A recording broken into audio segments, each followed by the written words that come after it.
Hey, yo, what's up, everybody? Welcome to your Thursday workout.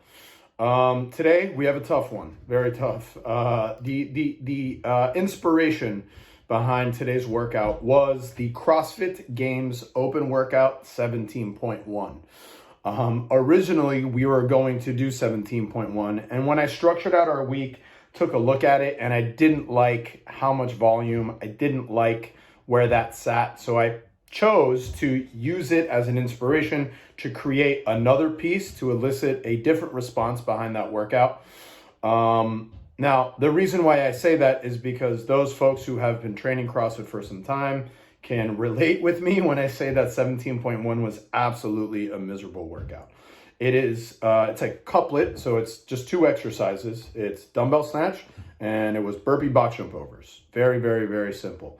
Now, as you know from yesterday's workout and everything else that we've done and we've been doing, you know that the simple workouts hurt the most. So instead of retesting it, considering that we just tested something yesterday, the running and thrusters, I decided to change the format of it.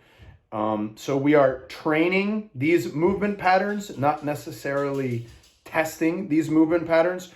It's not really structured around pushing for a time. We're really looking for the most reps that you can squeeze into a very short period of time. So I know it seems similar, but there definitely is a difference. All right. For those of you guys who have not looked at the workout yet, it's 3 sets of 4-minute AMRAPs, right? So an AMRAP, you're going to perform as many rounds and reps as possible in that amount of time. And we're asking that you do that 3 times, right? So it's 4 minutes of work, and we're building in 2 minutes of rest.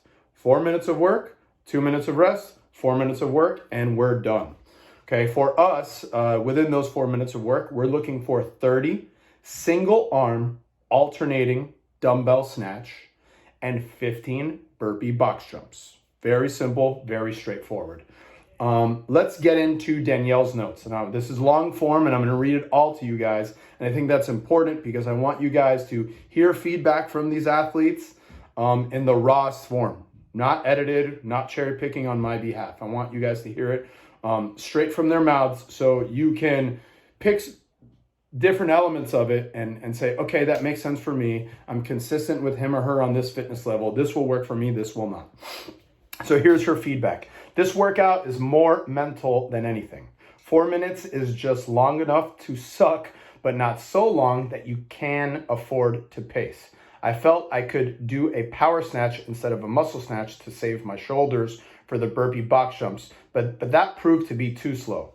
Let's stop right there. What does she mean? So, you know, muscle snatch, power snatch, those are technical Olympic style weightlifting terms, but how does that translate into CrossFit? Well, what she's talking about, normally when people do dumbbell snatches and CrossFit workouts, their technique looks like a muscle snatch, right? Where they pull the dumbbell and they extend it, they open up their hip and they push straight overhead. They're not dipping under the dumbbell. They're not jumping and pushing under. It is just one movement and getting the dumbbell from either the hang position to the floor overhead without having to rehinge or rebend.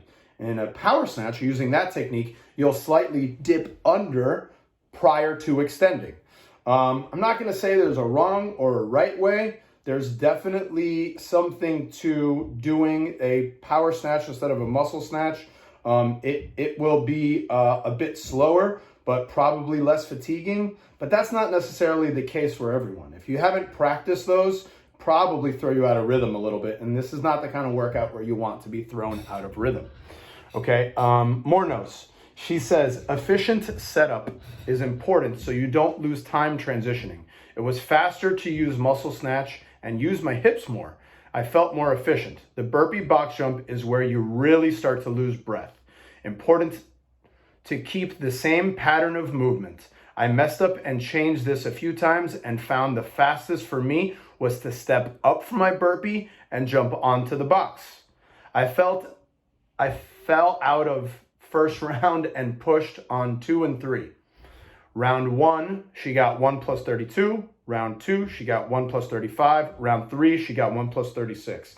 Now, this is very important for everyone. I made it my goal to try and beat my score. It's always easier when you have a goal in mind. Expert advice: on your rest, catch your breath with some nasal breathing, move around, and little to no water. Don't sit on the ground, and let your body get some air. That's important for everyone. I don't care who you are. We've talked about this so many times. Reverse engineering, figuring out what your goal is and working yourself back into that is huge. And the athletic resting position, not resting in a squat, not resting in a floor, not resting like someone just beat your ass, is huge. You have the opportunity to do that, and that's at the end of the workout. Okay, let's close with this. Once again, Danielle's score is 1 plus 32, 1 plus 35, 1 plus 36. The suggestion for today is a 50 and 35 pound dumbbell, just like yesterday, with a 24 or 20-inch box. Good luck to you guys. Stoked to see your scores. Please keep participating. Post your scores on the group. Post your scores on the leaderboard. Let everybody know. Peace.